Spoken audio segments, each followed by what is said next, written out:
एक आदमी नदी में कूदकर अपनी जान देने ही वाला था कि तभी उसके फोन पर बैंक की कॉल आती है। सामने से आवाज आती है कि उसने इस महीने की लोन की किश्त जमा नहीं की है। ये सुनकर उसका जीने का मन और भी टूट जाता है और वह पुल से नदी में छलांग लगा देता है। लेकिन किस्मत को कुछ और ही मंजूर था। तैरना न आने के बावजूद भी वो डूबता नहीं, बल्कि तेज बहाव उसे नदी के बीच बने एक सुनसान छोटे से द्वीप पर पहुंचा देता है। पानी में डूबने के डर से वह दोबारा नदी में कूदने की हिम्मत नहीं जुटा पाता और दूर शहर की ऊंची इमारतों को देखकर वहां जाने की कोशिश करता है, लेकिन हर तरफ सिर्फ नदी ही नदी होती है। तभी उसे एहसास होता है कि वह इस छोटे से द्वीप पर पूरी तरह फंस चुका है। वहां एक पुल तो है, लेकिन उसके खंभे इतने चिकने हैं कि उन पर चढ़ना नामुमकिन है। उसका मोबाइल भी पानी में खराब हो चुका होता है, इसलिए वह रेत पर बड़े बड़े अक्षरों में हेल्प लिखकर किसी के आने का इंतजार करने लगता है। पूरी रात बीत जाती है, लेकिन कोई उसकी मदद के लिए नहीं आता। अगली सुबह एक टूरिस्ट जहाज वहां से गुजरता है। वह खुशी से अपने कपड़े ठीक करता है और मुस्कुराते हुए दोनों हाथ फैलाकर जोर जोर से मदद के लिए चिल्लाने लगता है। लेकिन जहाज पर मौजूद लोगों को लगता है कि वो उन्हें हाथ हिलाकर हाय हेलो कर रहा है। सभी लोग मुस्कुराते हुए उसे जवाब में हाथ हिलाते हैं और जहाज आगे निकल जाता है। जब तक वो अपनी बात समझा पाता तब तक बहुत देर हो चुकी होती है। इसके बाद कई दिनों तक कोई और जहाज नहीं आता। धीरे धीरे उसकी सारी उम्मीद टूट जाती है और वो सोचता है कि अब इस तरह जीने का कोई मतलब नहीं है, इसलिए फांसी लगाकर अपनी जान देने का फैसला करता है। लेकिन जैसे ही वह रस्सी गले में डालता है, उसके पेट में जोर का दर्द उठता है। पानी में देर तक रहने की वजह से उसका पेट खराब हो चुका होता है।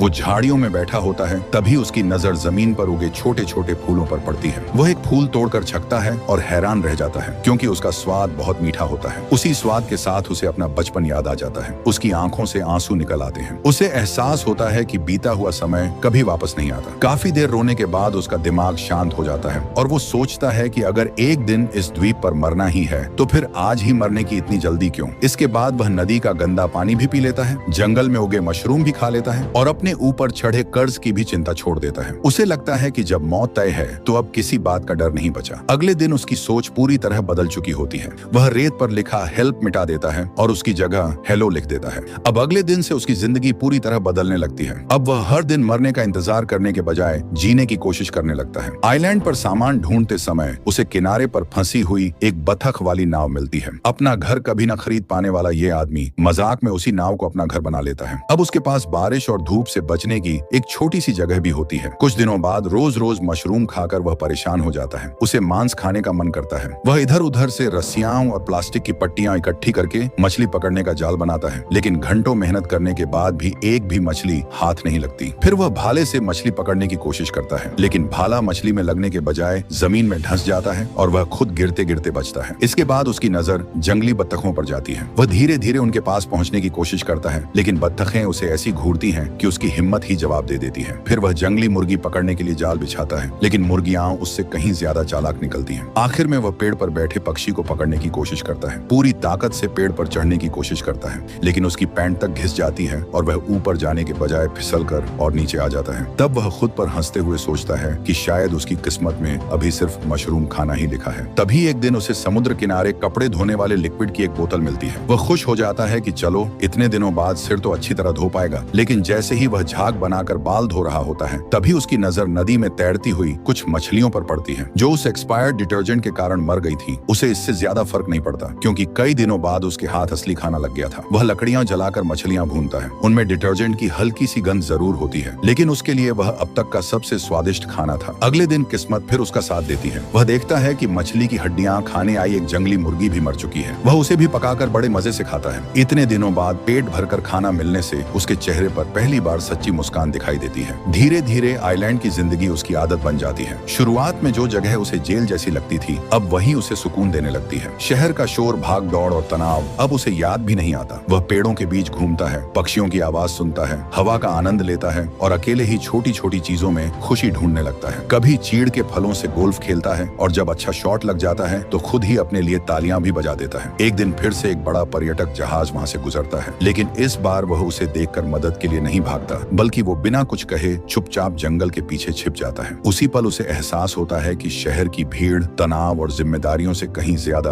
उसे इस छोटे से आइलैंड की शांत जिंदगी पसंद आने लगी है। अब उसे यहाँ से भागने की नहीं, बल्कि यहीं जीने की इच्छा होने लगी थी। लेकिन उसकी यह शांत जिंदगी ज्यादा दिनों तक वैसी नहीं रहती। एक दिन उसे समुद्र किनारे कचरे के बीच इंस्टेंट नूडल्स का एक खाली पैकेट मिलता है। पैकेट पर बनी तस्वीर देखकर ही उसके मुंह में पानी आ जाता है। तभी उसे पता चलता है कि उसके अंदर पर मसाले का पैकेट अभी भी बचा हुआ है। वह हैरान रह जाता है कि आखिर कौन ऐसा इंसान होगा जिसने नूडल्स तो खा लिए लेकिन मसाला ही नहीं डाला। उस दिन के बाद उसे नूडल्स खाने की बहुत इच्छा होने लगती है। उसे अब भुनी हुई मछली और चिकन भी फीके लगने लगते हैं। वह घंटों उस पैकेट को देखता रहता और उसमें बची हुई खुशबू को सूंघ कर ही अपने मन को बहलाता। रात में उसे सपने भी सिर्फ उसी स्वादिष्ट नूडल्स के आने लगते। अगले ही दिन वह ठान लेता है कि चाहे कुछ भी हो जाए वह इस आइलैंड पर खुद अपने हाथों से नूडल्स बनाकर रहेगा। वह तरह तरह के पौधे और घास इकट्ठी करता, उन्हें पीस कर पानी में मिलाता और आटा बनाने की कोशिश करता, लेकिन हर बार उसकी मेहनत बेकार चली जाती। दिन बीतते गए लेकिन उसे सफलता नहीं मिली। अब उसका पूरा दिमाग सिर्फ एक कटोरी नूडल्स के बारे में सोचता रहता। कई बार तो उसके मुंह में पानी आ जाता और वह निराश होकर बैठ जाता। उसने एक बार सिर्फ मसाले का पैकेट ही खा लेने का भी सोचा, लेकिन आखिरी समय पर उसने खुद को रोक लिया। उसे लगा कि अगर उसने अब भी मसाला खत्म कर दिया तो उसके पास उम्मीद की आखिरी वजह भी नहीं बचेगी। एक रात वह सपने में नूडल्स खा ही रहा होता है कि अचानक नाव की छत पर कुछ गिरने की आवाज से उसकी नींद खुल जाती है। बाहर निकलकर वह देखता है कि पूरी नाव पर पक्षियों की बीट फैली हुई है। तभी उसके दिमाग में एक अजीब सा विचार आता है। वह सोचता है कि ये पक्षी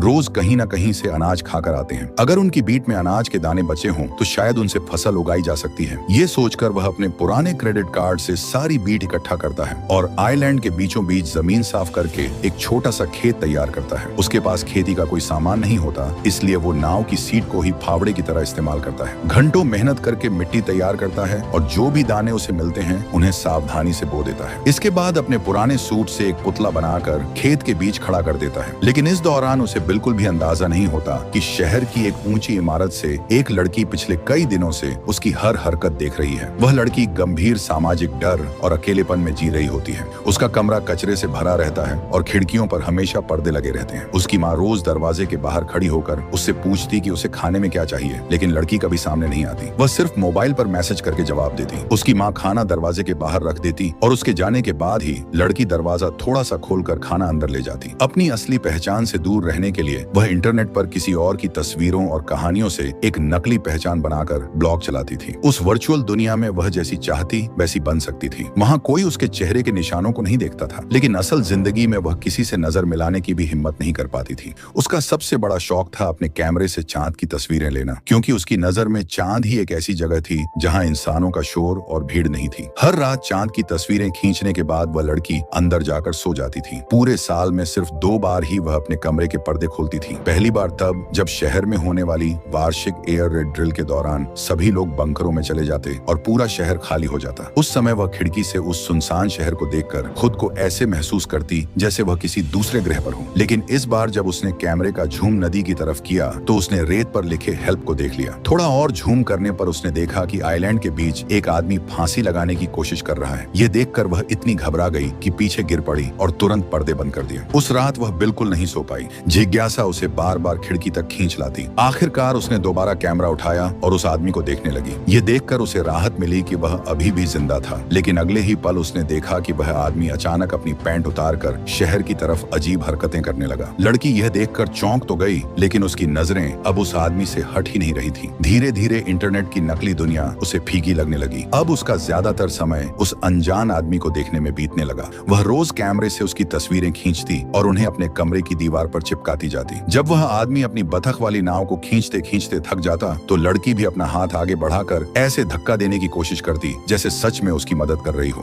पहली बार उसके मन में किसी इंसान से जुड़ने और उससे बात करने की इच्छा जागी थी। तभी एक दिन वह आदमी हमेशा की तरह समुद्र किनारे कुछ काम की चीजें ढूंढ रहा था। तभी अचानक उसकी नजर एक अजीब सी चमक पर पड़ी। उसने ऊपर देखा तो एक कांच की बोतल पेड़ की शाखा में फंसी हुई थी। वह जल्दी से बोतल उतार कर खोलता है। अंदर सिर्फ एक सफेद कागज था जिसमें हेलो लिखा था। ये देखकर वह हैरान रह गया। उसे तुरंत याद आया कि कुछ दिन पहले उसने भी रेत पर हेलो लिखा था। वह नदी के किनारे जाकर दूसरी तरफ देखने लगा कि कहीं कोई सचमुच उसे देख तो नहीं रहा। फिर अचानक उसके दिमाग में आया कि शायद सामने कोई सनकी या अजीब इंसान रहता हो। ये सोचकर उसने तुरंत अपने पुतले की पैंट उतारकर खुद पहन ली, ताकि अगर कोई उसे देख भी रहा हो तो वह बेवजह शर्मिंदा न हो। लेकिन उसके मन की बेचैनी खत्म नहीं हुई। सच जानने के लिए उसने भी एक जवाब को रेत में लिख दिया। अगले दिन ठीक उसी जगह उसे फिर एक बोतल मिली। कांपते हाथों से उसने उसे खोला। इस बार अंदर उसके संदेश का जवाब था। अब उसे यकीन हो गया कि नदी के उस पार कोई ऐसा इंसान है जो उससे बात करना चाहता है। उस दिन के बाद उसकी जिंदगी फिर बदल गई। अब वह अकेला नहीं था। हर नए संदेश के साथ उसके अंदर जीने की नई उम्मीद जागने लगी। वह पहले से कहीं ज्यादा मेहनत से अपने खेत में काम करने लगा और फिर एक सुबह उसकी मेहनत रंग लाई। मिट्टी से एक छोटा सा मकई का पौधा पौधा बाहर निकल आया था। वह घुटनों के बल बैठकर उसे देर तक देखता रहा। उसकी आंखों में खुशी के आंसू थे। उसे महसूस हुआ कि अगर यह पौधा बड़ा हो गया तो एक दिन वह अपने हाथों से आटा बनाकर आखिरकार अपने सपनों वाले इंस्टेंट नूडल्स भी बना सकेगा। लंबे समय बाद पहली बार उसे भविष्य का इंतजार अच्छा लगने लगा। दिन बीतते गए और मकई का पौधा धीरे धीरे बड़ा होने लगा। वह हर रोज उसकी देखभाल करता, जैसे वह कोई साधारण फसल नहीं बल्कि उसकी नई जिंदगी की उम्मीद हो। लेकिन तभी एक दिन अचानक एक डिलीवरी बोट द्वीप के किनारे आकर रुकी। उसमें से एक डिलीवरी बॉय उतरा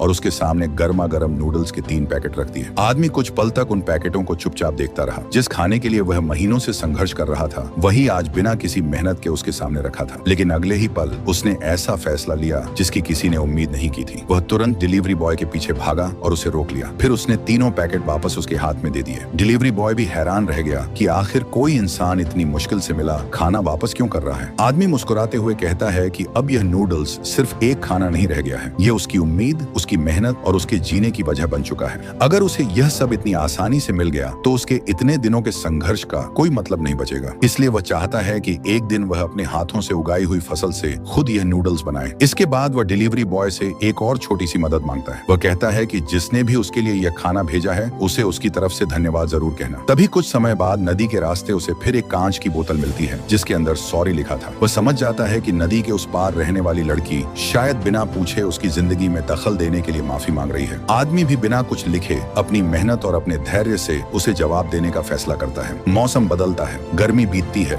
बारिश आती है और फिर पतझड़ का समय आ जाता है। आखिरकार उसकी मेहनत रंग लाती है। खेत में मकई के साथ साथ कई तरह की सब्जियां और पौधे भी उगाते हैं। अब वह अपने सबसे बड़े सपने को पूरा करने की तैयारी शुरू करता है। सबसे पहले वह मकई को पीसकर उसका आटा बनाता है, फिर उसमें पानी मिलाकर गूंथता है। बेलन न होने की वजह से वह खाली कांच की बोतल से ही आटा बेलता है। उसके बाद बड़े ध्यान से उसे पतली पतली पट्टियों में काटकर नूडल्स तैयार करता है और उन्हें उबलते पानी में पकाता है। जब सारी तैयारी पूरी हो जाती है तब वह महीनों से संभाल कर रखा हुआ मसाले का छोटा सा पैकेट खोलता है। फिर डिलीवरी बॉय द्वारा लाए गए सॉस को अपने हाथों से बनाए नूडल्स में अच्छी तरह मिलाता है। कई महीनों की मेहनत, इंतजार और उम्मीद के बाद आखिरकार उसके सामने उसके सपनों की एक कटोरी नूडल्स तैयार होती है। वह पहला निवाला मुंह में रखता है और धीरे धीरे उसका स्वाद महसूस करता है। अगले ही पल उसकी आंखों से आंसू बहने लगते हैं, क्योंकि उसके लिए यह सिर्फ नूडल्स की एक प्लेट नहीं थी बल्कि उस इंसान की जीत थी जिसने मौत को छोड़कर फिर से जीना सीख लिया था। कुछ समय बाद उसे नदी के रास्ते एक और कांच की बोतल मिलती है। इस बार उसमें उसके लिए शुभकामनाओं का संदेश था, लेकिन अब उसके मन में एक ही सवाल घूम रहा था, आखिर वह इंसान कौन है जो इतने दिनों से दूर रहकर उसकी परवाह कर रहा है। आखिरकार वह हिम्मत जुटाकर नदी किनारे एक संदेश छोड़ देता है कि वह उस अनजान दोस्त से एक बार मिलना चाहता है। उसे पूरा यकीन था कि जल्द ही जवाब मिलेगा, लेकिन दिन बीतते गए और दूसरी तरफ से कोई जवाब नहीं आया। इसी बीच एक रात भयानक तूफान आ जाता है। तेज हवाएं और बारिश उसकी महीनों की मेहनत पर पानी फेर देती है। उसका छोटा सा खेत पूरी तरह बर्बाद हो जाता है, फसल नष्ट हो जाती है